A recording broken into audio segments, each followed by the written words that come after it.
안녕하세요. 정신과 의사들의 진짜 정신과 이야기 내부자들입니다. 한 템포 늦어요. 우리 항상. 심지어 이번에는 한 명만 했어요. 나 시작한 줄 몰랐어. 누구 한 명이 시작을 하는 것 같으면 좀 관심을 기울여 주세요. 죄송해요. 네. 허경 선생님 비난하지 마세요. 왜죠? 이해해야죠 우리가. 뭐요? 집중력 부족에 대해서 좀 이해를 해야죠. 이해 의지로 되는 일이 아닙니다. 네. 어쨌든 수시로 또 주의를 이렇게 환기시켜 줘야지 네네. 점점 더 좋아질 거라고 생각합니다. 고맙습니다. 예. 자, 오늘 방송도 시작하기 앞서서 네. 식상하지만 저희 소개부터 드리고 시작할게요. 네, 안녕하세요. 정신건강의학과 전문의 허기영입니다. 안녕하세요. 저도 정신건강의학과 전문의 김지용입니다. 네, 그리고 저는 정신과 전문의 오동훈입니다. 예, 오늘도 많은 분들이 함께 해주고 계시겠죠? 네, 새로 오신 분들도 반갑습니다. 네, 라이브 방송하는 줄 알았어요. 네, 어서오세요. 네, 반갑습니다. 어서오세요. 네. 네. 오늘도 방송이 업로드되기만을 오랫동안 기다리다가 새로 그러니까요. 고침을 막 누르다가 네. 드디어 이러고 그러니까요. 들어오신 분들이 네, 한 분은 계시겠죠? 계실 거예요. 네. 저희를 좀 더 크게 봅시다. 네, 네. 좋습니다. 자, 바로 들어가 볼게요. 저희 오늘 방송은 이제 언택트 시간인데요. 네. 언택트는 말 그대로 비대면 상담 시간입니다. 여러분께서 저희 메일로 보내주신 사연들을 가지고서 분석을 해보고 저희 나름의 조언을 제공해드리는 그런 시간이죠. 이쯤에서 이제 광고 한번 하자면은 저희 사연들 좀 많이 보내주시면 좋을 것 같습니다. 사연 보내주실 주소 한번 말씀드릴게요. BRAINRICH 숫자 6 gmail.com입니다. 네, brainrich6 gmail.com 으로 사연을 보내주시면 저희가 사연에 일일이 답장을 드리진 못하지만 이렇게 방송을 통해서 가능한 답변을 드리도록 하겠습니다. 사연은 뭐 너무 짧아도 안 되고 너무 길어도 안 되지만 그래도 정보를 주시면 주실수록 저희에게 도움은 됩니다. 많은 관심 부탁드리겠습니다. 자, 오늘 이제 어떤 사연이 준비되어 있는지 이야기하기 전에 늘 그랬듯이 저희 댓글 소개를 좀 해드리고 넘어가면 좋을 것 같아요. 네, 이번에는 그래도 댓글들이 좀 달렸어요. 이제 지난번 언택트 9번째 케이스에도 달렸고 이제 뒤늦게 들으시면서 달아주신 댓글도 있습니다. 언택트 저희 케이스 넘버 6 기억하실지 모르겠네요. 정말 답 없는 가족 문제 어떻게 해야 되냐. 네, 이거 진짜 난감한 상황이었죠. 네, 조카 때문에 자신의 아이가 힘들어하고 있었다는 걸 뒤늦게 깨닫게 된 케이스였는데요. 한 분께서 댓글을 길게 달아주셨는데 너무 감사하고 이거는 사연자분께서 보셨으면 좋겠네요. 가족 분리가 최우선이고 시누이는 행정복지센터에 가서 기초수급 및 한부모 보호가정 신청하시면은 사회보장제도 잘 돼 있어서 충분히 자립할 수 있고 건강가정지원센터, 드림스타트 등의 지원을 받아 심리상담 치료를 받을 수도 있고요. 무료 서비스가 있고 조카는 초등학생이니 학교 위클래스를 통해 종합심리검사를 무료로 받을 수 있고 결과지를 토대로 심리치료를 지원받을 수 있습니다.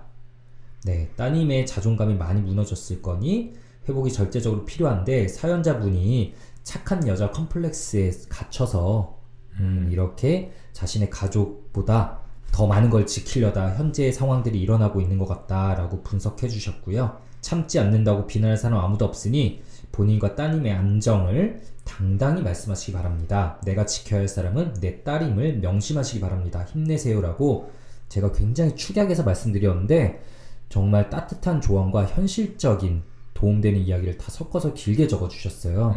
네, 너무 감사드립니다. 네, 이제 정신건강 쪽 전문가신 것 같아요. 네, 저도 그 생각했어요. 굉장히 이런 제도에 대해서도 잘 알고 계시고 조언을 해주시는 어떤 이런 결을 봤을 때 참 전문가의 향기가 느껴집니다.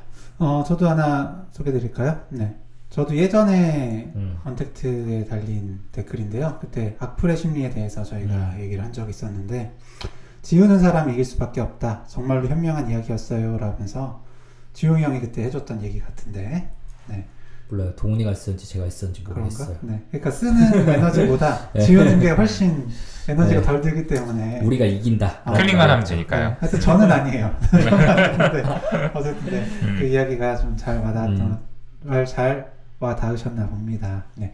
유튜브로만 보다가 오디오 클립으로 듣기 시작했는데 너무너무 좋아요. 잘 때도 듣고 일할 때도 듣고 유용한 채널 감사합니다. 아 저희도 너무 감사하고 이렇게 감사합니다. 잘 때도 듣고 이럴 때도 듣고 하시다 보니까 네. 저희의 순위가 그렇게 올라가지 않나 싶네요. 감사합니다. 네. 네.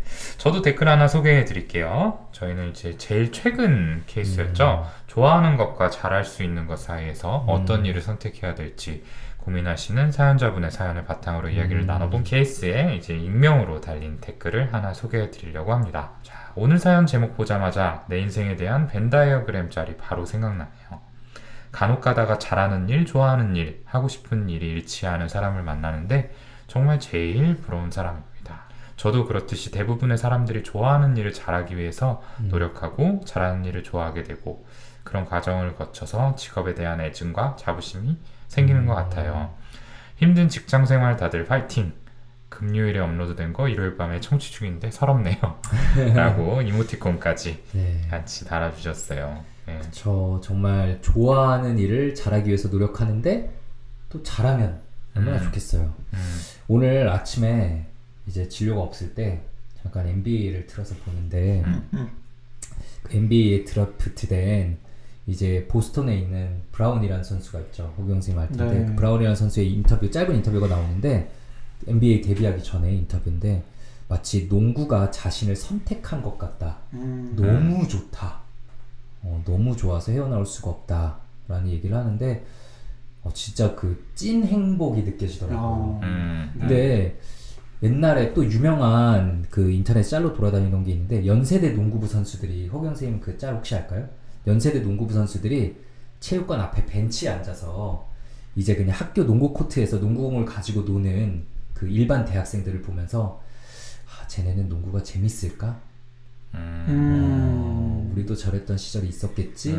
라면서 하는 딱 얘기하는 게 있었거든요. 그러게 저도 박경상 선수랑 그 우레탄 코트에서 같이 농구했었는데 그때 이렇게 하니까 너무 재밌다 그랬었어요. 네, 위에서는 네, 되게 정해진 대로만 움직여야 되고 막 그렇잖아요. 박경상 선수가 키가 되게 작은데 그 우레탄 코트에서는 계속 그 센터 키 큰 사람이 하는 플레이를 계속 하면서 이거 너무 좋다고 너무 재밌다고 그러더라고요. 하고 싶은 대로 하는 거. 하고 싶은 대로 하니까. 네, 아마 같은 농구를 하더라도 이제 또 미국과 우리나라의 그런 환경, 자율성의 차이가 그런 다른 감각들을 불러오는 게 아닌가 싶고 네, 참 들으시는 분들 다들 네, 좋아하는 일과 잘하는 일 겹치시는 생애를 맞이하셨으면 좋겠습니다. 그러게요. 근데 뭐 겹치지 않는다고 해서 그게 어떤 문제가 있는 건 절대 아니라고 생각합니다. 방송에서 우리 많이 얘기했으니까 이게 어려운 거라는 거. 네, 이렇게 저희 팟캐스트 채널에 달린 댓글들까지 소개를 해드렸고요. 이제 본격적으로 오늘 준비된 사연 들어보도록 하겠습니다.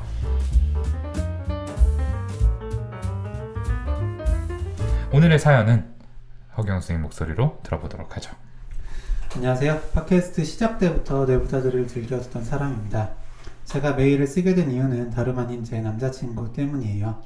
남자친구가 싸울 때 감정이 격해지면 벽에 머리를 박거나 머리를 쥐어뜯거나 하는 경우가 종종 있었습니다. 한 번 이상하게 씩씩거리길래 봤더니 손이 오그라들어 있더라고요. 손을 만져보니 엄청 차갑고요. 남자친구는 항상 누군가와 싸울 때 흥분하면 그런 식으로 신체적 반응이 왔다고 합니다. 저랑 싸울 때는 벽에 머리를 박아서 벽이 부서지는 일도 있었고 이럴 때마다 저는 굉장한 공포심을 느낍니다. 너무 무서워요.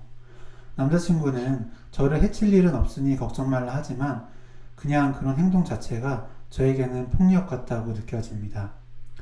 그런데 제가 느끼는 이런 공포 외에도 저는 남자친구가 무척 걱정됩니다. 얼마 전에는 차에서 싸우는데 갑자기 흥분을 하면서 머리를 쥐어뜯다가 운전석에 머리를 박더라고요. 그 모습을 보고 저는 너 이거 폭력이야 라고 말을 했고 남자친구는 그 말을 다시 반복하면서 소리를 질렀어요. 저는 견디기 힘들어서 차에서 내려 다른 곳으로 갔습니다. 그리고 시간이 흐른 후 남자친구와 다시 얘기를 해봤는데 남자친구는 저랑 싸우든 부모님이랑 싸우든 자기가 다 잘못한 것 같고 폭격을 받는 것 같은 느낌을 느낀대요. 그래서 한 번은 부모님과 싸우다가 몸이 너무 움츠러들어서 죄송합니다 이 말과 고개 숙이기를 반복했다고 해요.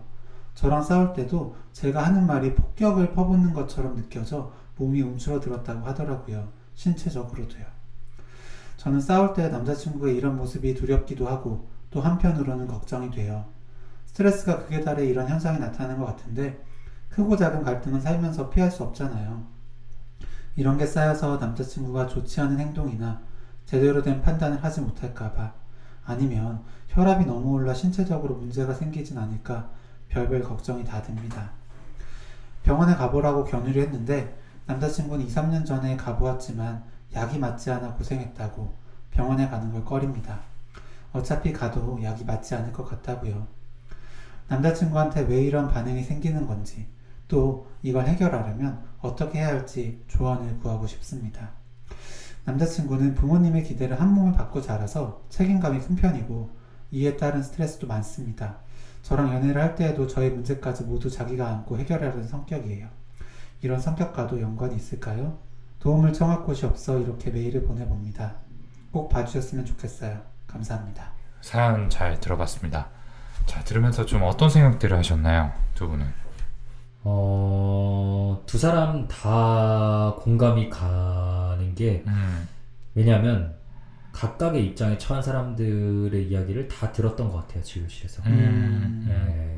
물론 이제 여성분으로부터 혹은 뭐 여성이 아니라 꼭 한쪽으로부터 이렇게 상대방이 너무 위협처럼 느껴지고 무섭다라는 얘기를 들을 때도 있지만 사실 이렇게 화를 내게 되는 분도 정말 마음속에서 정말 이러기 싫은데 계속 이렇게 되는 게 너무 괴롭고 자책하고 힘들어지는 경우들도 많거든요.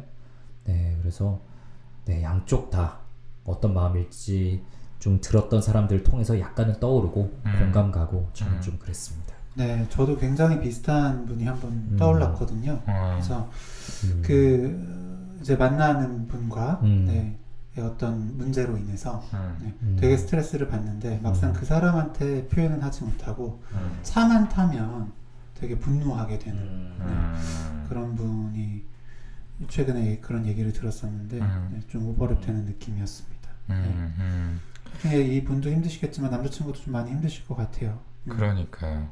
저는 이제 폭력 같다고 느낀다라고 하는 대목이 조금 많이 와닿았던 것 같고요. 또 남자친구의 이야기 중에서는 폭격을 퍼붓는 것처럼 느껴진다. 맞아요. 네, 뭔가 싸울 때 상대방이 하는 말이 폭격처럼 느껴진다라고 하는 게 이 남자친구가 정말 힘든 감정을 느끼겠구나라는 걸 굉장히 잘 표현한 네. 단어 같아서 그게 좀 기억에 남았던 것 같아요. 네, 그거에 되게 민감한 거죠. 그냥 송곳처럼 꽂힌다가 아니에요. 폭격처럼 쏟아진다. 그러니까요. 말 한마디 한마디가 굉장히 큰 데미지를 준다라고 이렇게 해석을 해볼 수 있겠죠. 네네. 참 궁금하네요. 왜 이럴지. 그렇죠. 이 사연자분께서도 이제 그 부분이 궁금하다라고 하셨어요. 그래서 마지막 부분에 이제 남자친구한테 왜 이런 반응이 생기는 건지, 그리고 또 하나는 이걸 해결하려면 어떻게 해야 할지에 대해서 조언을 구하셨습니다. 네. 저희 팟캐스트 초창기부터 들어주신 분이라고.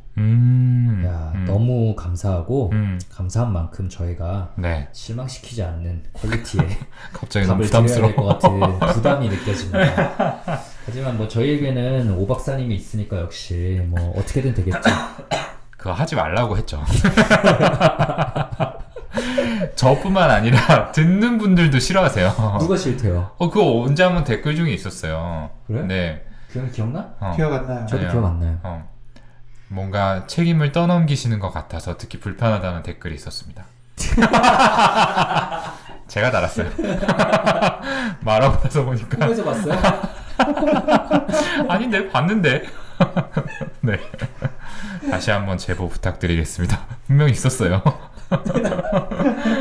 어쨌든 네, 제가 농담처럼 이렇게 시작을 했는데 네. 이제 얘기를 좀 드려보죠. 네. 먼저 이런 반응은 왜 생기는 걸까부터 좀 얘기를 나눠봅시다. 일단은 특징적인 거 하나, 특징적인 게 여러 개 있지만 가장 크게 특징적인 거 하나를 꼽자면 신체 반응이 확실하게 일어난다는 거죠. 그쵸. 자율신경계, 그 중에서도 교감신경계의 항진을 보이는 몇몇 사인이 있어요. 그렇죠, 박사님? 그쵸. 자율신경계, 교감신경계 이제 항진 때에는 뭐 일단 대표적으로 심박수가 많이 올라가게 되고요. 호흡도 좀 가빠지는 모습들이 보이고 근육에 이제 힘이 들어가서 이제 경직된다라는 느낌을 받게 되죠. 이제 혈관은 반대로 좀 수축을 하게 되고요. 일련의 반응들이 생깁니다. 네, 대근육으로만 이제 힘 써야 되고 도망가야 되는 상황이라고 파악해서 몸이 대근육으로만 피가 몰리니까 말초 쪽으로는 피가 잘 안 가죠. 끝으로. 맞아요. 그러니까 선택과 집중이 일어나는 거라고 보시면 돼요. 네. 꼭 필요한 부분에만 혈액을 이제 집중시키겠다라는 거죠. 네. 그래서 손이 오그라들고 차가워지고 이런 변화들이 있을 수 있고요. 맞아요. 네. 이걸 보면은 이런 게 언제 나타나냐? 우리가 예를 들어서 길을 가는데 갑자기 막 엄청 큰 대형견이 나한테 달려든다.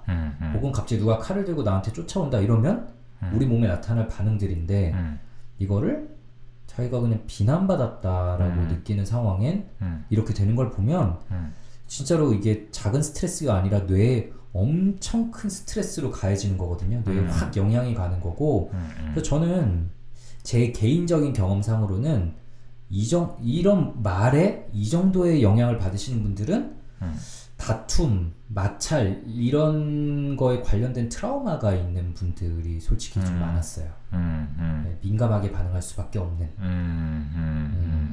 맞습니다. 저도 동의하는데요. 뭔가 이 비난에 민감한 걸 넘어서 어떤 형태의 트라우마가 좀 있지 않을까 싶고 특히 좀 어린 시절에 이런 관련된 경험들이 한 번이 아니겠죠. 아마 여러 차례 좀 반복이 되지 않았을까라는 생각이 들어요. 그 예전에 제가 읽었던 책을 생각을 해보면은 어린 시절에 유년기에 이렇게 좀 정서적인 트라우마가 많이 있었다라고 하면은 그 뇌 중에서도 이제 공포 반응을 관장하는 이 편도체가 굉장히 좀 쉽게 과활성되는 그런 반응을 보이게 된다라고 합니다. 그래서 즉각적으로 사소한 자극에도 이제 공포에 이어서 연쇄적으로 신체적인 반응들을 이제 보이게 되는데 그런 것들이 이 남자친구의 반응하고 좀 닮아 있는 부분들이 있는 것 같아요. 네. 제가 예전에 봤던 환자분 중에 이런 얼리 트라우마가 있으신 분이 있었어요.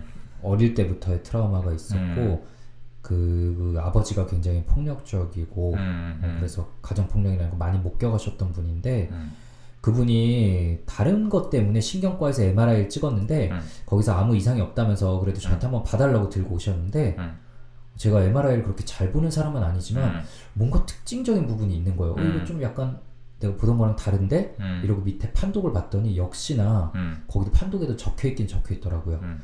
편도가 진짜로 커져 있어요. 그래서 편도 우리 보면은 보통 조금 뭐 있는 게 꽉 차 있는 거예요, 진짜. 그래가지고 약간 좀 당황했었고, 아, 이게 정말 트라우마의 반응이신 것 같다라고 그분께도 말씀을 드렸었는데, 이게 진짜로 뇌에, 왜냐면 어릴 때 뇌는 조그맣고 자라나게 되는데, 이렇게 자라날 때 불안과 공포를 관장하는 이 편도가 계속해서 자극을 받으면 성인이 돼서도 이렇게 영향을 미칠 수가 있습니다.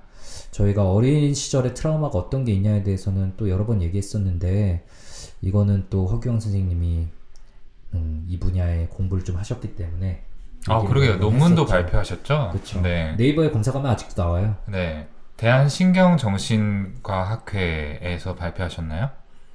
네. 왜 고개를 돌리시죠? 네. 뭔가 좀 박사님 앞에서 이런 얘기를 하니까 좀 부끄러워서. 소개해 주세요. 네, 뭐 생애 초기 트라우마, 네, 스트레스하고 이제 커서의 어떤 우울증, 네, 어떤 뭐 자살 사고, 그리고 회복 탄력성 이런 거 같이 연구한 그때 논문이었는데 생애 초기 스트레스, 그러니까 어린 나이에, 네, 특히 뭐 이제 2살, 3살 막 이때 아니면은 학령 전기에 받는 트라우마들은 뭐 많이들 아시겠지만 신체적인 학대, 네, 실제로 맞는 거 있을 수 있겠고요. 네, 정서적인 학대, 네, 그런 것도 있고. 근데 이제 되게 실제로 크게 영향을 주는 게 무관심이에요. 네, 무시하는 방임. 거, 네, 방임하는 거, 무시나 방임이 거의 그런 정서적인, 신체적인 네, 언어 학대와 마찬가지로 혹은 그보다 더 트라우마로 작용을 할 수가 있고요. 네, 그리고 성적인 학대, 네. 그런, 당연하겠죠. 네, 여러 가지 그런 학대들, 네, 그렇죠. 네, 폭력의 경험들이 트라우마로 작용을 할 수가 있습니다. 그리고 허경 쌤이 전에 말할 때 하나 덧붙였던 거, 그리고 저도 진료실에서 정말 자주 듣는 게 본인에게 직접적인 게 없었어도 부모님 사이에 네, 폭력, 맞아요. 분쟁을 많이 보고 자란 폭력을 분들도 경험한 경우, 간접 네. 경험한 경우겠죠. 이런 경우에 어. 굉장히 민감한 경우들이 많죠. 실제로 그렇게 5가지 변인으로 해서 네, 그때는 음. 연구했던 것 같네요. 그렇죠. 이제 흔히들 트라우마라고 하면은 굉장히 큰 사건들을 생각하기가 쉬워요. 정말 이렇게 오랫동안 기억에 남을 만큼 뭐 성인으로 따지자면은 뭐 강도를 당한다든지 예, 아니면은 정말 뭐 묻지마 폭행을 당한다든지 이런 것들을 생각하기가 쉬운데 이제 사실은 그런 빅 트라우마들보다도 이제 스몰 트라우마가 중요하다라는 이야기들이 계속 반복적으로 나오고 있죠. 그 정도는 아니지만 일상적인 사건이라고 큰 틀에서 분류될 수는 있지만 충분히 상처가 될 만한 사건들이 반복된 경우에 큰 트라우마가 있는 것 이상으로 네, 어떤 데미지들을 줄 수 있다라고 해요.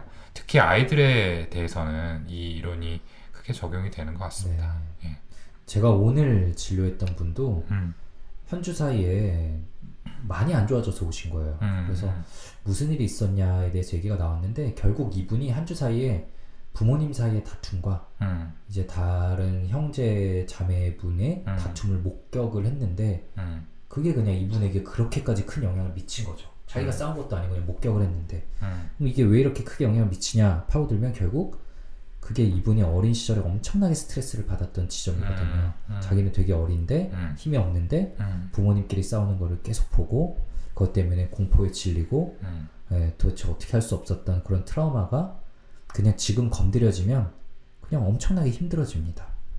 이게 지금 그렇게 큰 문제가 아니라는 걸 머리로는 아는데 우리 전전두엽은 아는데 이 변형계에서 나오는 신호들을 무시할 수가 없는 거죠. 네, 그 진짜 그 무력하고 어렸던 그 당시로 돌아가게 되는 거죠. 네. 그러면서 한번 재경험하고. 공포 반응이 활성화되면은 이제 전전두엽으로 연결되는 그 회로는 차단이 되게 되죠. 그래서 이성적인 판단을 내리려고 해도 이 전두엽이 제대로 작동하기가 어렵게 됩니다. 네. 그래서 이제 그대로 빨려 들어가게 되는 거죠. 그 감정 속으로요. 네. 이제 저희가 조금 추측을 해보자면은 남자친구가 이제 부모님의 기대를 한 몸에 받고 자랐다라고 했어요. 네. 그래서 책임감이 큰 편이다라고 하는데 아마도 이 과정에서 물론 이제 뭐 부모님의 입장에서는 뭐 아이에게 도움이 되라고 한 이야기들이었겠지만 아무래도 좀 상처를 받는 경험들이 반복이 되지 않았을까라는 추측을 가능하게 합니다. 기대가 크다는 거는 네. 실망도 자주 하셨을 거고 그럴 때 부정적인 피드백이 들어갔겠죠. 그렇죠. 그럴 수밖에 없죠. 네. 그리고 아마 기질적으로도 부모님의 그런 뭐 표정이나 말 이런 거를 되게 잘 캐치하시고 그런 거에 영향을 받는 그런 기질이셨을 수도 있을 것 같습니다. 그러다 보니까 부모님이 기뻐하시거나 혹은 실망하시거나 하는 것도 더 크게 느끼셨을 것 같아요. 그렇죠. 그러니까 지금 이제 성인이 돼서 딱 만났으니까 이분께서는 아 기대가 크고 그것 때문에 책임감이 있구나 라고 현재 남아있는 모습들만 보이겠지만 사실 그 관계 속에서 계속해서 가해졌을 압박감 그리고 그 속에서 아 나는 이런 거에 부응 못한 사람이다, 내가 모자르다, 내 탓이다 라고 계속 만들어주었을 그런 심리가 있을 거고요. 그래서 이런 분들은 보통 자아의 힘은 약해져 있고 초자아는 비대해져 있는 경우들이 있죠. 그래서 안 그래도 그냥 평소에 살 때도 내 마음속에 항상 나는 부족하다라는 비난받는 마음을 가지고 사니까 비난이라는 게 마음속에서 지긋지긋할 수 있어요. 아, 제발 나 좀 그만 괴롭혀. 아무도 안 괴롭혀도 마음속에서 날 괴롭히니까 제발 나 좀 그만 괴롭혀 라는 마음이 있는데 누가 날 비난하면은 갑자기 확 터져 나올 수 있죠. 맞아요. 초자라고 하는 거는 이제 개인이 가진 어떤 가치관이나 내적인 뭐 도덕, 아니면 성취에 대한 기준이라고 생각을 하시면 되는데요. 주로 이제 어린 시절에 했던 여러 가지 경험을 통해서 형성이 되게 되고 여기서 가장 많이 영향을 주게 되는 게 이제 부모님의 어떤 표현들이겠죠.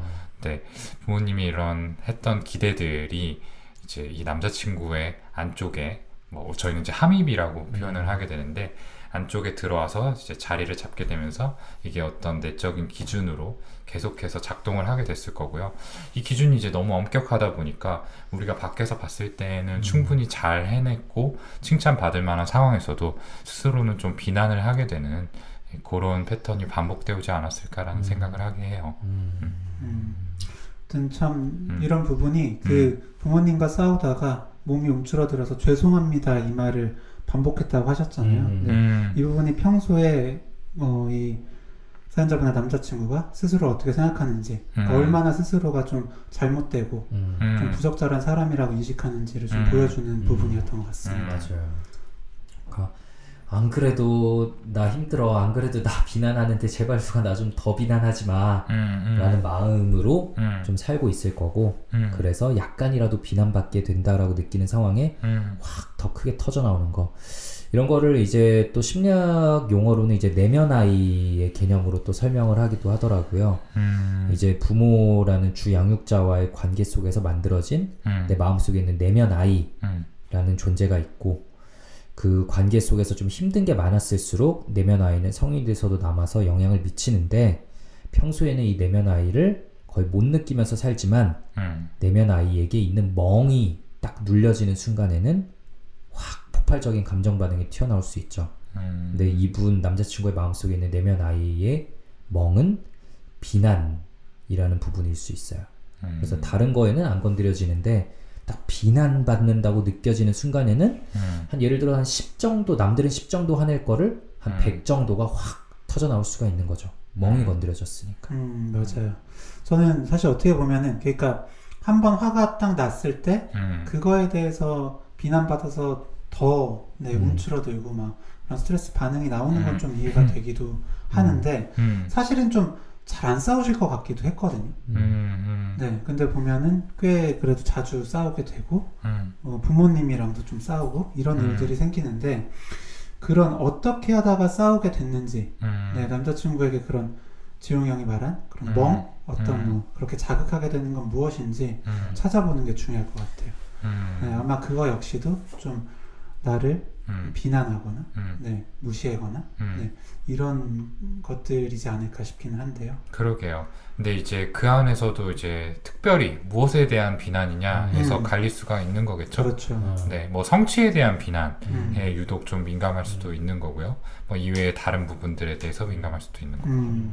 저도 되게 특징적으로 느껴졌던 부분이, 규영이처럼 생각이 들었던 게, 보통 이런 게 있으신 분들은 잘 안 싸우려고 그래요. 예, 힘들고 그러니까 피해가려고 하는데, 부모님하고도 이렇게 싸운다. 그러니까 되게 막 죄송합니다라고 이렇게 막 수그리는 사람이 싸웠다.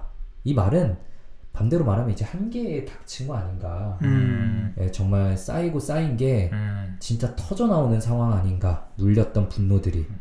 그래서 이 여자친구분과의 상황에서도 네, 정말 벽을 머리로 부술 정도로 정말 분노가 가득 차 있는 게 아닌가.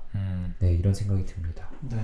근데 저는 참 그 부분 보면서 그러니까 표현의 방법, 표현의 정도가 어땠는지가 물론 중요하겠지만 싸운 것 자체는 나쁜 사이는 아닌 것 같아요. 네, 물론 남자친구 입장에서야 내가 이렇게 잘못했다, 참고 넘어갔어야 되는데 이렇게 자책을 하실 수는 있는데, 네, 그래도 좀 자신의 어떤 마음들을 표현하고 네, 좀 싸웠다는 것 자체는, 그러니까 그런 표현을 했던 것 자체는 괜찮은 것 같아요. 네. 그렇군요.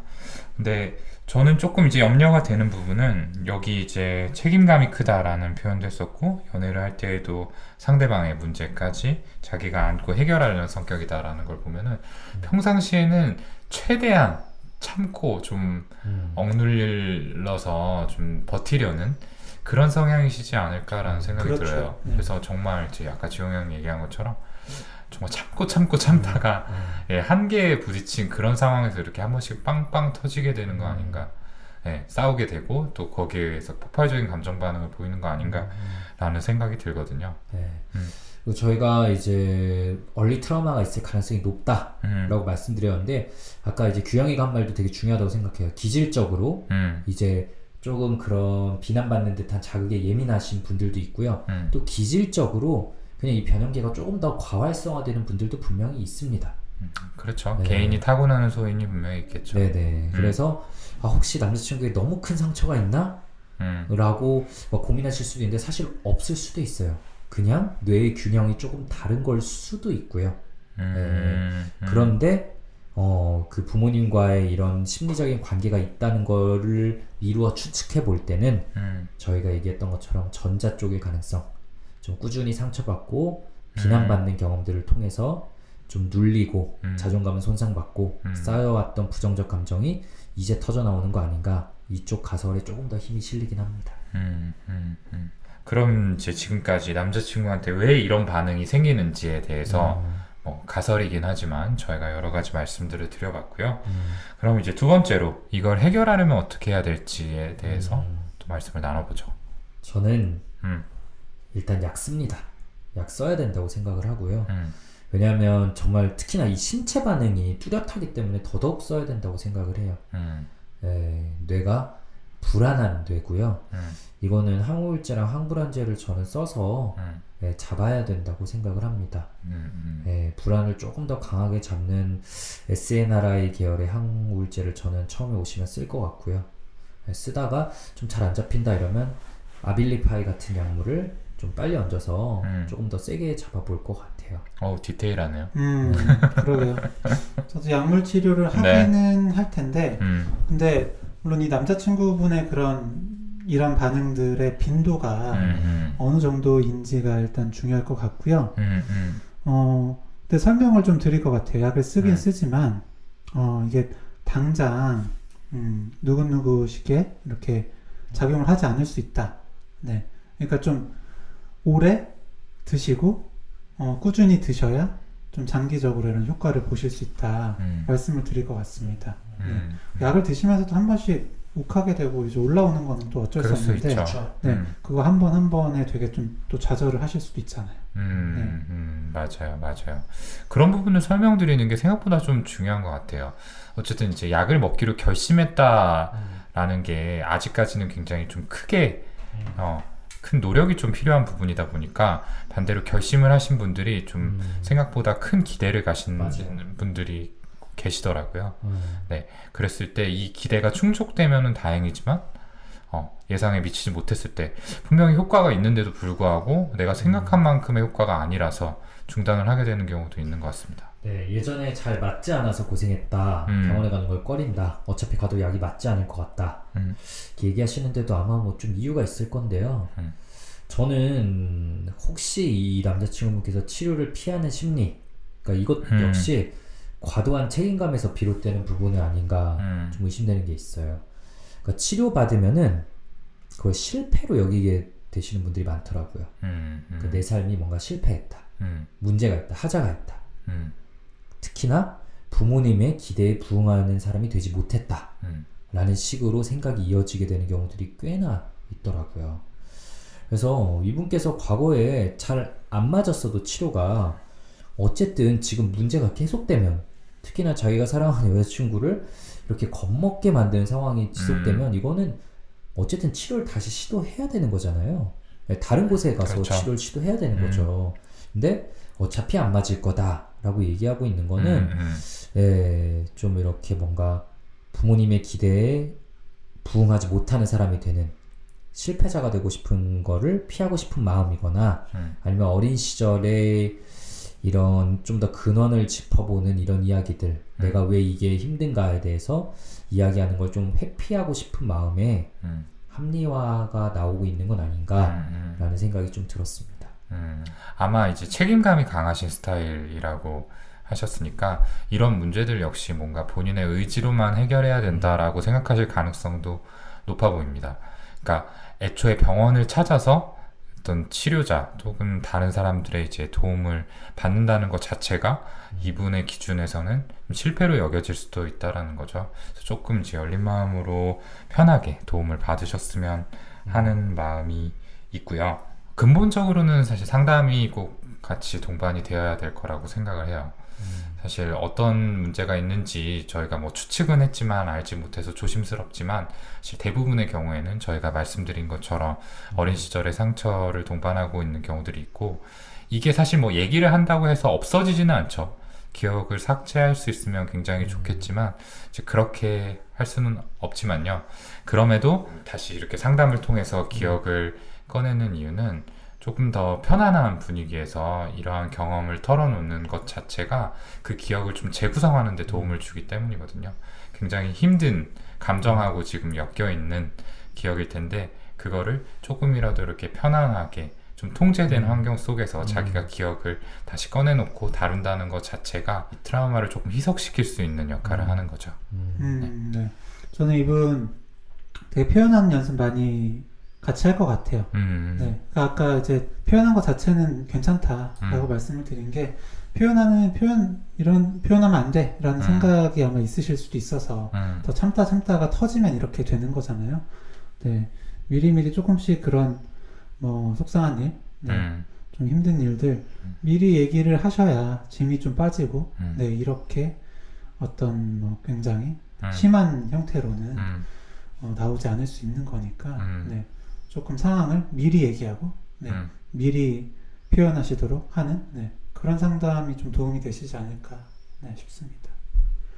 그리고 저는 네, 그 사연자분께 좀 말씀이 굉장히 두렵고 공포스럽게 느껴지실 거는 같은데 네, 너 이거 폭력이야 라고 하는 메시지가 그 순간 남자친구한테는 별로 도움이 안 될 겁니다. 왜냐면 남자친구를 한 번 더 어쨌든 비난하게 맞아요. 하는 거고 남자친구는 더 자책하며 괴로워하면서 네, 더 어떻게 보면 사실은 스스로를 방어하기 위해서 다가오지 마라는 식으로 네, 분노하게 될 거거든요. 네, 그렇기 때문에 네, 그냥 너무 무서워 네, 라든지 네, 차라리 아예 잠깐 떨어져 계신다든지 하는 건 괜찮은데 남자친구의 그 행동에 대해서 그렇게 네, 지적하시는 네, 거는 좋지 않을 것 같습니다. 그러니까 알려주신 건 정말 잘하셨다고 생각해요. 알려주신 건 정말 잘하셨고요. 그런데 어쨌든 지금 상황에서는 불난집에 기름 붓기이기 때문에 그냥 피하시는 게 낫지 않을까. 저도 그게 제일 좋은 방법일 것 같아요. 그렇죠. 근데 허경 선생님이 얘기한 게 굉장히 중요한 포인트라고 생각이 들거든요. 네. 그러니까 훈육을 할 때도 왜 어린아이들이 막 이렇게 감정적으로 격앙돼 있으면은 그때는 얘기하는 거 아무 소용없다.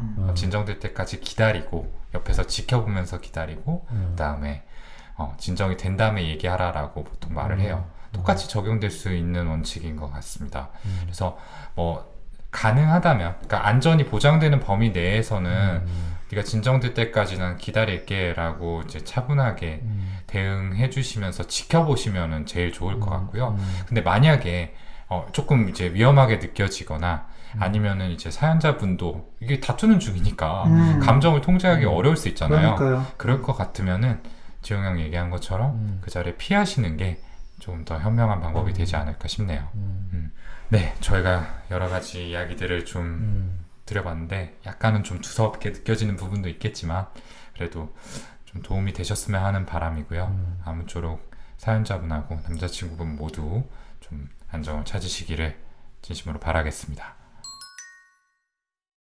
자, 오늘 이어서 사연에 이어서 저희가 언택트 코너에서는 제 키워드 토크를 진행을 하고 있는데요. 이제 하나의 사연 속에 등장한 단어를 정해서 이야기를 조금 더 심도 있게 나눠보는 그런 시간이죠. 오늘의 키워드는 뭔가요? 분노입니다. 분노. anger 맞나요? rage. 아 그렇구나. anger는 건 뭐예요? 앵거도 분노죠. 아 그래요?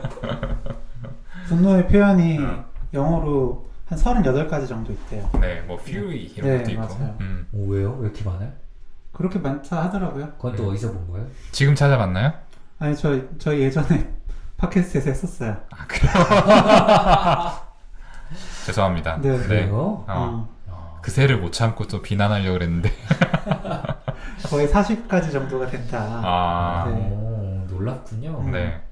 왜 그만큼- 그렇게 나눠놨을까? 그만큼 인간의 굉장히 근원적인 감정이라는 뜻 아닐까요? 그렇죠. 네. 네. 다양한 상황에서 누구나 경험하게 되는. 그쵸. 저는 뭐 그렇게 크게 경험해 본 적이 없어서. 분노를. 여러 번 본 것 같은데. 어, 잘 숨기시지 못하시잖아요. 스타일상. 형이 느낀 건 뭐였을까? 화. 근데 방금 김종우 선생님이 얘기한 이런 반응이 사실은 우리가 이제 분노를 대하는 어떤 태도를 보여준다고 생각해요. 뭔가 느껴본 적 없어야 성숙한 사람인 것 같은 약간 그런 식의 그치. 어떤 생각들이 우리 마음속에 깔려있기 때문에 이런 농담이 가능한 거 아니겠어요? 그렇죠. 그렇지만 분노는 정말 자연스러운 감정입니다. 그렇죠. 네. 가슴에 손을 얹고 생각해 보세요. 분노를 좀 언제 느꼈나요? 분노요. 음. 네. 분노는 네. 제일 그러니까- 최근에 분노를 느낀 경험. 제일 최근에 느낀 거. 음. 근데 저는 그러니까 누군가가 나의 영역을 침범한다 혹은 어떤 나의 이득을 침해한다 이럴 때 분노하잖아요. 네. 저는 예를 들어 지하철에서 줄 설 때 누가 새치기 하면 그때 화가 많이 나요. 네, 그럴 때. 네. 나 이렇게 다들 서 있고 네, 이런 약간 규칙이 있는데 이거 어긋나는 그 상황을 저는 좀 그걸 잘 못 참는 것 같아요. 그래서 저는 새치기 하시는 분 있으면 사실 해서 뒤로 가시라고 해요. 오, 와, 내가 평소에 알던 규영의 모습과는 상당히 다르네요. 그러게요. 좀 유한 스타일이잖아요. 네, 그런 약간 포인트가 저는 몇 개 있어요. 그거랑 네, 모르는 사람이 반말하는 것도 저는 좀 네. 그러니까 좀 나이 있으신 분, 그러니까 아주 정말로 많으신 분 아닌데, 네, 약간 뭐 중장년이신데, 네, 이렇게 말 놓으시면서 막 길 물어보고 그러잖아요. 저는 같이 반말해요. 그러면 그쪽에서 깜짝 놀라면서 그때 높임말 하시거든요. 네, 그런 것들이 저를 좀 분노하게 만드는 것 같습니다. 저는 최근에 화났던 상황과 규영이 말한 것처럼 제가 분노하게 되는 상황 둘 다 머릿속에 떠올랐는데 일단 저는 저도 제 삶에서 이거 내가 일반적인 경우보다 화를 너무 많이 냈는데 라고 느낀 경험이 2번 있는데 다 알 거예요. 규영이는 알 거예요. 그 동훈이도 알 거고 한 번은 일단은 대학병원에 있을 때 제가 이제 위에 젊은 교수님에게 부딪혔을 때고요. 네. 또 한 번은 제가 군의관으로 있을 때 제 자리를 되게 억울하게 밀렸을 때 2개 때 정말 화가 났던 순간인데 내가 왜 그렇게 화가 났을까를 나중에 되짚어 보니까 저도 역시 내 거를 침해받았다고 내 권리를 침해받았다고 느껴지는 순간에 되게 화가 났더라고요. 일단은 처음 거는 내가 의국장인데 의국을 그냥 의국원들에게 내가 행사해야 될 권리를 완전 그냥 나에게 일견 상의도 없이 그냥 뺏겼을 때 침해받았다고 느꼈을 때 그리고 군의관 그때는 당연히 이제 내가 가야 될 자리를 누군가가 부당한 방법으로 날 밀어내고 간다고 생각했을 때 당연히 둘 다 화가 날 상황은 맞는데 아까 예시를 들었던 것처럼 한 10짜리 한 50짜리 화가 날 상황에 제가 100을 냈던 것 같아요. 그래서 그게 내 내면 아이의 멍이구나 라는 사실을 저는 깨달았었고요. 최근에 화가 났을 때는 이제 아시잖아요. 저희 집 동네 주차장이 헬인 거 아시잖아요. 네. 이중 주차가 진짜 성행하는 곳이고 장난 아니죠. 제가 이제 좀 나가려는데 한 3대가 또 막고 있어가지고 그거를 테트리스처럼 이렇게 겨우 맞추고 나가고 있었는데 갑자기 제 차를 누가 탁탁탁 두드리더니 지금 자기 차를 이렇게 뭐 좀 문제 생기고 갔다고 내리라는 거예요. 그래서 봤더니 제가 차를 밀 때 진짜 살살 밀었거든요. 왜냐면 저희 차도 일자 주차돼 있다가 다른 차들이 온갖 곳을 박아가지고 다 부서져 있기 때문에 그게 어떤 마음일지 알아서 진짜 살살 밀어서 살짝 이렇게 붙여놓고 다른 두 차끼리 붙여놓고 갔는데 저 때문에 범퍼가 깨졌다는 거예요. 뭐? 네? 봤더니 범퍼가 진짜 깨져있긴 깨져있어. 다른 차랑 맞닿아 있는데 깨져있고 이분은 지금 깨진 걸 발견했다. 근데 너가 이걸 밀어가지고 다 했으니까 이거 깨진 거 아니겠냐는 거야. 와. 너무 억울한 거지. 나는 진짜 그러니까 살살 밀었거든요. 그래가지고 너무 억울한데 완전 저를 이제 범인으로 몰아가시는 거예요.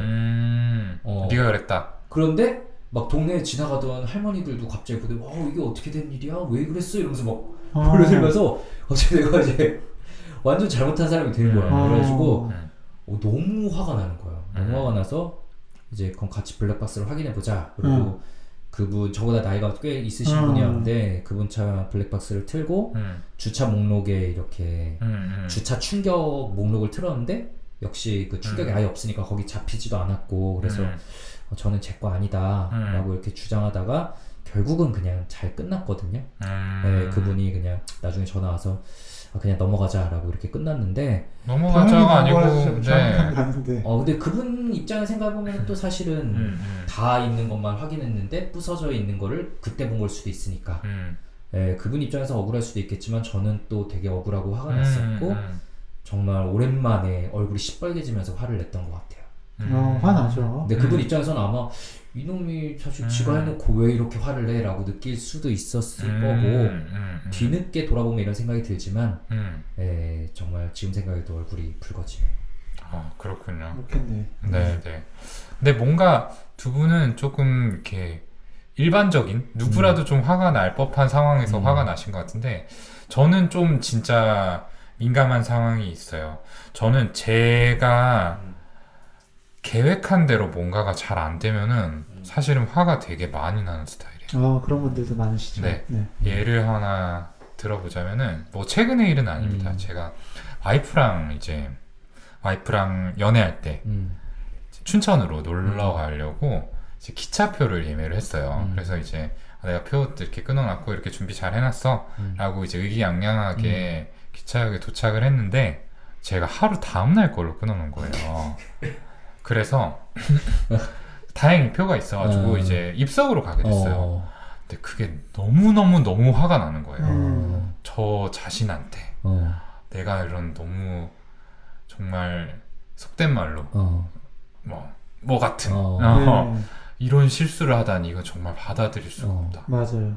그래서 막 진짜 춘천에 가는 내내 감정이 컨트롤 되지 않았어. 네, 감정이 컨트롤이 안 돼가지고 계속 씩씩대면서 진짜 나 미쳤네 나 진짜 어떻게 이런 그러면서 갔던 기억이 나요. 근데 와이프가 그게 되게 좀 놀랐다고 얘기를 하더라고요. 그러니까 동원이가 이렇게 스스로한테 분노해요. 네. 우리 전에 그 홍대에서 에어비앤비 잡았을 때도 맞아요. 맞다. 그때도 처음에 생각했던 거랑은 좀 컨디션이 좀 달랐잖아요.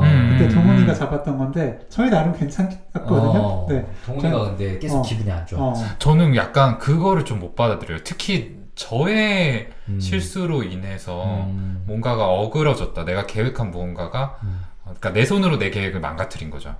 그거를 진짜 못 참아요. 네. 그러니까 그때도 사실은 그렇게 관리를 안 한 에어비앤비 그 관리자? 네. 그 사람이 잘못이고 그 사람은 잘못인데 이거 동훈이 미리 알 수 없었던 건데 스스로한테 우리한테도 계속 미안해하고 미안해 내가 여기 괜히 잡아가지고 그쵸. 사실 우리는 되게 게을러서 아무것도 안 하고 맞아요. 검색하고 다 정한 건데 에너지 쓴 건데 아니 저는 이제 이게 정말 또 트라우마처럼 남아가지고 이번에 이제 저희가 왜 동해 여행을 계획하고 있잖아요. 네. 에어비앤비 잡는데 또 그런 실수를 하면 어떡하지? 라는 생각이 섣불리 고르지를 못하겠더라고요. 그럼 너무 힘들 것 같다 마음이. 이런 거죠. 이게 뭔가 아까 김종수님이 얘기한 저의 뭐 내면아이의 어떤 부분을 건드리는 그런 포인트인가 봐요. 네. 그래서 이런 얘기 진료실에 들으면 이제 왜 그게 멍인지에 대해서 물어보잖아요. 그래서 두 분은 좀 답을 찾으셨어요? 나는 이 문제에 왜 이렇게 민감할지에 대해서? 저도 그러니까 상대방이 나를 어떻게 보는지 그러니까 인정하는 그런 게 되게 중요한 사람이죠. 주영이는 나를 좀 우습게 봤네? 라고 느껴지는 상황이네요. 어떻게 보면 약간 무시당했다라고 느끼는 그렇죠. 그런 상황이에요. 네, 저는 그게 좀 힘든 것 같고 왜 힘들까요? 그게? 그게 왜 힘든지는 저도 나름대로 생각을 하고 어렸을 때부터 기억 뭐 이런데 제가 어떻게 또 자라왔는지 학교 다니면서 또 어땠는지 이런 생각들 많이 했죠. 네. 그래서 나름대로 찾은 거는 있는데 여기서 다 얘기해요? 조금만 알려줘요. 저 이런 진료실에서 이럴 때 이렇게 얘기하죠. 할 수 있는 만큼만. 힘들지 않은 선에서. 네, 뭐 저는 이 정도인 네. 어쨌든 그래서 그런데 저는 존대하는 거를 되게 그런 상대방을 인정하는 어떤 그런 수단으로 생각을 많이 하는 것 같아요. 네, 그런 사람인 것 같고 그래서 저는 진료실에서 더 어린 친구들한테 반말을 못해요. 네, 제가 그런 사람이기 때문에 더 못하는 것 같아요. 네. 그래서 사실 뭐 어떻게 보면 다른 소아정신과 선생님, 동훈이처럼 뭐 좀 더 이렇게 자연스럽게 자유롭게 하고 싶은데 저의 그런 부분들 때문에 안 되는 게 있죠. 그러게 저도 제가 규영이가 화낸 거를 딱 한 번 봤는데 그때도 이제 저랑 다른 친구의 장난이 좀 선을 넘었을 때 규영이가 진짜 한번 불같이 화를 냈었는데 지금 생각해보면 그런 공통적인 상황인 것 같아요. 무시당했다라고 느껴져요. 아 그래요. 제가 화냈을 때는 사실 의국에서 화냈던 게 그때 기억이 나네요. 민양철 선생님한테. 네네네. 맞아요. 네, 가끔씩 그렇게 돼. 네, 그러게요. 울릴 때가 있습니다. 저는 어느 정도 저는 말할 수 있는 건데 나는 이게 왜 있는지 저는 진짜 몰랐거든요. 나는 뭔가 치매받으면서 산 적이 없는 것 같은데 왜 이런 게 나한테 멍처럼 있을까 싶었는데 제가 아이를 키우면서 깨달았습니다. 제가 이제 둘을 키우잖아요. 저처럼 아들 둘을 키우는데 제가 둘째였고 저희 둘째가 잠꼬대도 이런 식으로 해요. 내 거야. 이런 식으로 해요. 항상 좀 뺏기는 뺏기는 치인다는 느낌이 있는 거죠. 근데 사실 첫째가 훨씬 치거든요. 보셨으니까 아시잖아요. 네. 우리 둘째가 좀 강하기 때문에 저희 첫째가 항상 치이고 생각해보면 저도 어릴 때 우리 형이 저 때문에 되게 힘들었다 그래요. 맨날 형이 뭐 사면 돼요. 맨날 우리 이거 공룡으로 하자. 이러고서는 쓱 가져가서 내 걸로 만들고 그래서 우리 형이 되게 힘들었을 텐데 저희 형이 되게 착해서 어릴 때 저를 되게 예뻐하고 다 봐줬다고 해요. 그런데도 이제 저희 동생도 그러니까 저희 동생이 아니라 저희 집에 아이들도 둘째. 보면은 저희가 정말 애가 이런 결핍을 안 느끼게 하려고 최선을 다해서 해주고 뭐 살 거 있으면 꼭 2개씩 사주고 이러는데도 기본적으로 자기가 밀렸다는 생각이 그런 생각이 항상 꽂혀 있어서 그게 잠꼬대로까지 나오는 모습을 보면서 이거는 그냥 어쩔 수 없는 거구나. 어느 정도 그냥 안고 가는 거겠구나라는 생각이 들고 저도 나도 기억 못하는 사이에 이런 게 좀 배웠겠구나. 이게 나도 기억 못하는 수준의 멍이겠구나 라는 느낌이 들더라고요. 그렇구나. 사실 저는 지용 형이랑 좀 반대인 편이라서 네. 조금 얘기를 하자면 저는 첫째니까 네, 저 첫째고 저는 우리 동생에 비해서는 사실 좀 공부도 잘하고 네, 오늘 사연자분처럼 좀 기대를 받는 편이었어요. 네, 그래서 잘해야 된다는 생각도 컸었고 그리고 사실 집안 사정이 어렸을 땐 정말 괜찮았는데 네, 제 IMF 시작하면서 한번 크게 무너져서 네, 그때 제 가족이 좀 뿔뿔이 흩어져야 될지도 모르는 네, 그런 상황에서 더 5살 어린 동생 막 케어해야 될 것 같고 네, 그런 마음들이 좀 더 인성 욕구들로 나온 거 아닌가 네, 그렇게 생각을 합니다. 그렇군요. 네, 저도 좀 비슷한 측면이 있는 것 같은데 저는 이제 결국엔 평가에 좀 예민한 것 같아요. 네, 그래서 이제 내가 뭔가 잘못해서 뭔가 망친 상황들을 좀 받아들이기 어려운 거죠. 내가 정말 어떤 부족한 사람이다라는 거를 확인하는 상황이라고 느껴지고요. 그러니까 결국에는 항상 나 자신한테 좀 부족하고 좀 못한다라는 생각을 가지고 있어서 이제 그런 것들이 확 좀 찔렸을 때 그러니까 그런 생각이 이제 아니다라는 근거들이 계속 제시되어야 버틸 수 있는 건데 어쩌다가 보면은 뭐 맞다 그래 너 부족하다 라고 좀 확인받는 그런 상황들을 좀 힘들어하는 것 같아요. 그래서 이런 것들이 왜 생겼냐라고 하면은 사실 뭐 어린 시절에 여러 가지 경험들이 좀 영향을 준 것 같고요. 저는 사실은 뭐 분할 수 있는 이야기인가 싶기도 한데 제가 성인이 된 후에 가장 좀 크게 울었던 기억 중에 하나거든요. 제가 국가고시 치고 나서 다음에 아마 얘기를 제가 한 적이 있었을 거예요. 이제 국가고시를 치고 나서 이제 발표가 나는 날에 이제 발표가 떴어요. 뭐 합격을 했죠. 당연히 합격을 했는데 이제 이 기쁨을 누구한테든 좀 나누고 싶은 거예요. 이제 그래서 그때 만나던 여자친구는 이제 조금 이따 만날 거니까 네, 이제 만나서 얘기하면 되겠다 싶었고 이제 그 다음으로 생각나는 게 이제 저희 엄마였어요. 그래서 이제 엄마한테 전화를 했죠. 그래서 엄마 나 이 시험 결과 나왔고 합격했어 라고 했는데 저희 엄마가 몇 점인데? 몇 점으로 합격했는데 어. 이렇게 물어보셨어요. 저는 그게 되게 아직까지도 기억이 많이 남아요. 네. 그래서 제가 진짜 거기서 그게 지금도 기억나는 게 광화문 영풍문고였거든요. 진짜 주변에 사람이 있건 말건 간에 진짜를 소리를 지르면서 제가 울었던 기억이 나요. 그만 좀 하라고. 아시겠죠? 뭔지. 네. 가까운 곳에 있었는데 아쉽네요. 저는 독립문 쪽에 도가니탕 집에서 아, 그랬군요. 네.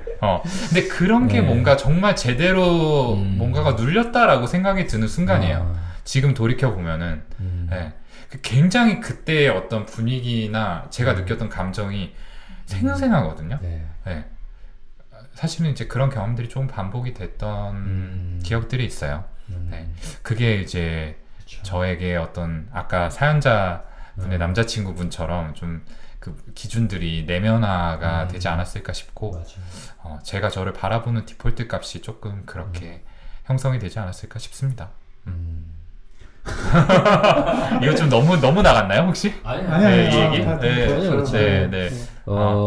먼 옛날에 힐링 캠프 방송을 보는 것 같았어요. 그러니까요. 네. 여기서 동훈이를 등을 한번 이렇게 쓰고 괜찮아. 네. 네. 많이 힘들었겠다. 자막처럼 밑에 딱 떠야 네. 되는데. 지금 저희 어머니랑 굉장히 원만하게 잘 네. 지냅니다. 저를 정말 사랑하시고요. 나중에 컨택트 한 번씩 할게요. 네, 그러니까 저희가 드리고 싶은 말씀은 네. 누구나 있어요. 내면 아이의 멍이라는 부분은 누구나 있고요. 자기가 취약해지는 약점과도 같은 부분이 누구나 있고, 그런 게 없는 사람은 진짜 없다고 생각을 합니다. 근데 이거를 얼마나 잘 인정하고 왜 있는지 아냐. 이게 알게 되면은 한꺼풀 가벼워지거든요. 그래도 알게 되면은. 네, 공격당했을 때 그 힘든 감정에 그냥 막 휩쓸려 가는 게 아니라, 아, 이거 또 왔구나. 라고 맞아요. 약간은 전전두엽이 미리 알아채고 작동을 좀 하죠, 그래도. 저는 부끄러워하지 않으셨으면 좋겠어요. 네, 이런 내면 아이, 어린 시절의 트라우마 이런 것들이 사실은 좀 수치스러운 감정들하고도 맞닿아 있는 경우들이 많기 때문에, 또 나한테 이런 상처가 있다는 거를 알리고 싶지 않아서 숨기게 되는 경우들이 많이 있는 것 같거든요. 네, 근데 방금 우리가 얘기 나눈 것처럼 이건 누구나한테 있는 거고, 조금 불편한 기억이라도 맞닥뜨리고 자꾸 좀 표현을 해야지 조금씩 그 기억들이 주는 힘이 옅어집니다. 네, 그래서 지금이라도 가까운 분들, 믿을 만한 분들에게 이런 상처들이 있다는 거를 조심스럽게 좀 털어놔 보시면 어떨까라는 생각을 하게 돼요. 네, 그래요. 그런 기억들도 그렇고, 분노라는 감정 자체도, 네, 그걸 느끼는 게 진짜 전혀 이상한 게 아니고, 오히려, 맞아요. 예, 뭐, 항상 말씀을 드리지만, 네, 우울할 때는 우울한 게 정상인 것처럼, 분노할 상황에서는 분노하는 게 또 정상입니다. 네. 정상이고, 네, 이런 분노를 느낀다는 걸 인지해야 또 적절히 표현도 할 수 있는 거기 때문에, 네, 그 감정에 대해서는 그대로 좀 봐주시는 게 좋을 것 같아요. 네. 참, 뭐라 그럴까? 저희가 말한 거는 사실은 진료실에서 듣는 그런 상처에 비해서는 그 상처의 크기를 줄 세울 수는 없겠지만, 그래도 당연히 더 옅은 상처들이겠죠. 더 옅은 상처들일 텐데, 그러니까 거듭 말씀드리고 싶은 건 누구나 있고, 한 개만 아니고 다 여러 개 가지고 있고, 저희도 아직 저희 모르는 게 저희 마음속에 또 있을지도 몰라요. 근데 이게 그냥 이런 게 있구나 피하자가 아니라 어쨌든 질문 던지고 들여다보고, 결국에는 지금 두 분이 얘기한 것처럼 더 꺼내고, 이런 생각이든 감정이든 분노든 다 꺼내야 옅어지게 되기 때문에, 오늘 사연자분의 남자친구분께서도 이걸 듣게 된다면은 진짜로 용기를 내서 자신을 좀 변화시켜 보셨으면 좋겠습니다. 좋습니다. 오늘 이제 남자친구분의 감정 조절의 문제로 사연을 보내주신 분의 이야기를 가지고 이제 분노라는 키워드로까지 이야기를 나눠봤어요. 다시 한번 이제 어려운 이야기, 또 소중한 이야기 보내주신 사연자분께 감사의 인사를 전하고요. 저희가 오늘 드린 말씀이 도움이 좀 되셨으면 하는 바람입니다. 네, 그러면 저희는 다음 시간에 더 흥미롭고 유익한 컨텐츠 열심히 준비해서 다시 돌아오도록 하겠습니다. 감사합니다. 감사합니다.